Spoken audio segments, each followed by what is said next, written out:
blessing for us. It's just that hook that wants to hook us on to our calling and to our destiny. And we get so entertained with the quote-unquote blessing that we don't make it beyond that big catch, that miraculous catch.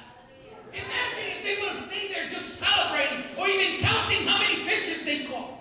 Imagine if they would have got entertained selling everything they had caught that morning. Imagine if they would have counted their money. Of course they would have been rich. Of course they would have been filthy rich. Of course they would have expanded the partnership. Of course they would have been able to recruit more men. But that was not the purpose of the miracle. The purpose of the miracle was to put them in their place and put them in their path of their destiny so they will now become fishers of men.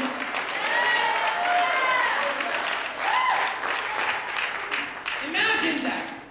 It says here that Jesus said to Simon, don't be afraid. From now on, you will catch men. Hallelujah.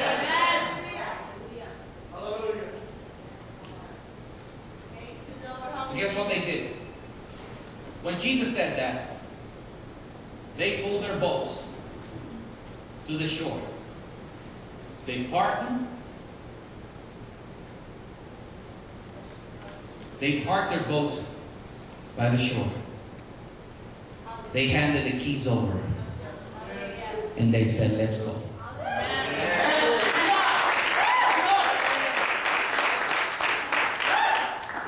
Now, it's exciting to hear this.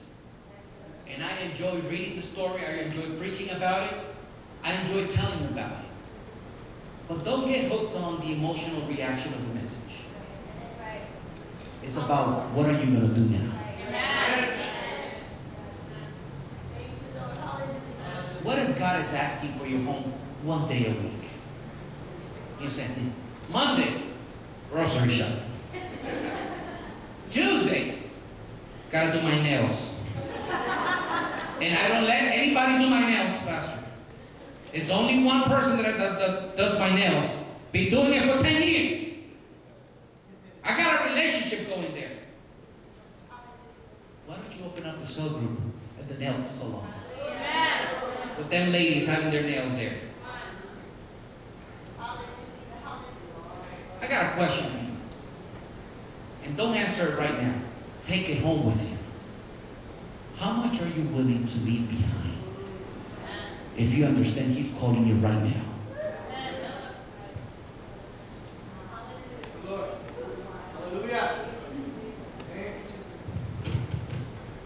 How much are you willing to give up?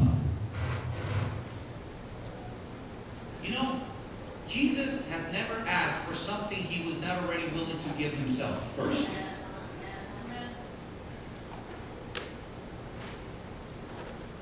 I'm going to move forward because I have a lot of things to cover. And I'm just done with the introduction. 4 men in the New Testament began to walk towards the promised land. And guess what happened? What did they experience out of this? What did they experience out of this? I was about to skip a slide. I'm not very good with PowerPoint preaching, but I try to do my best. And I think, how many of you can give a clap for research?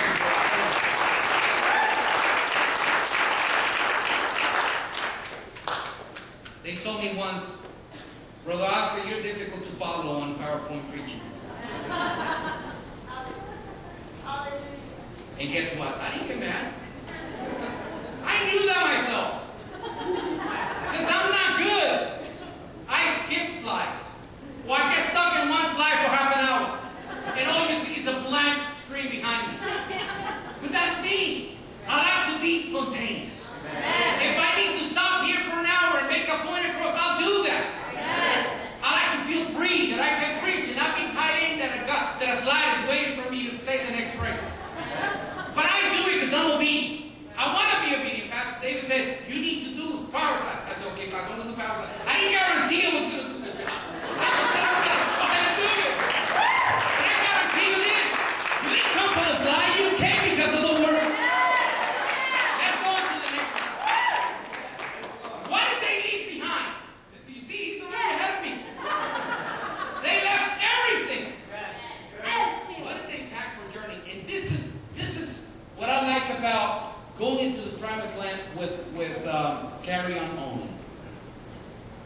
And we're going to see this through two more examples.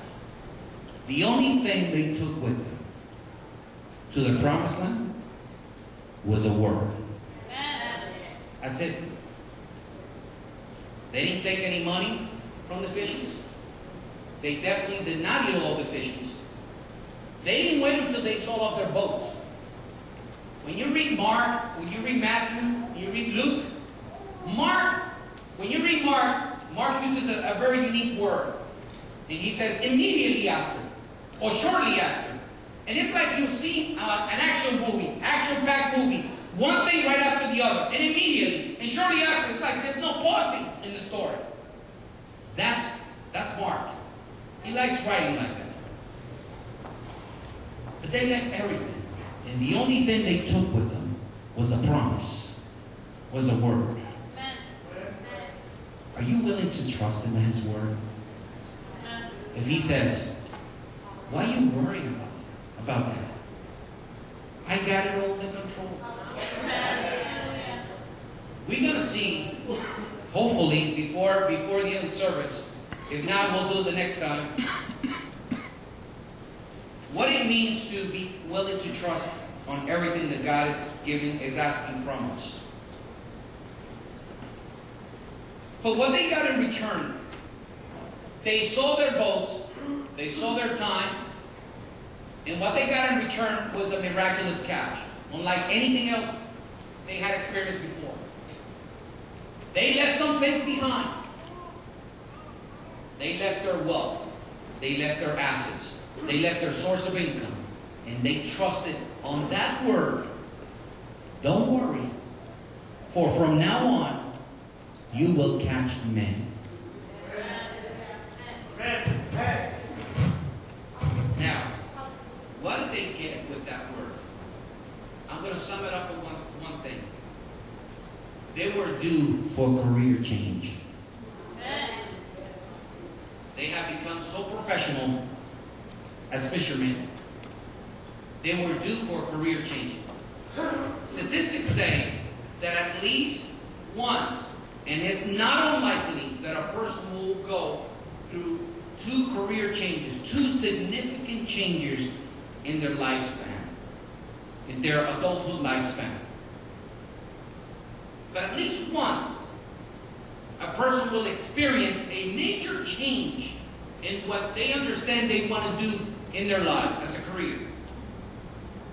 When you think about the jobs that you've had, whether it's as a mechanic or as a carpenter or as a construction worker, but then you think that, wow, I think God is calling me to do something else.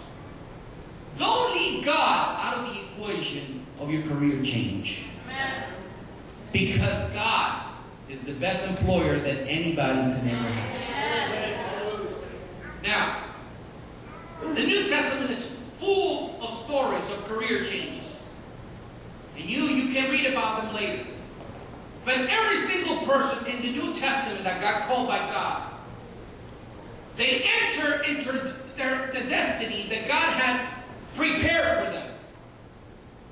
I guarantee you that until God calls you to His presence, or until He comes for His church, you will identify certain messages in your life that you will say 10, 15, 20 years can go by. And you will say, you'll be able to refer back to specific messages because you understood that God was calling you.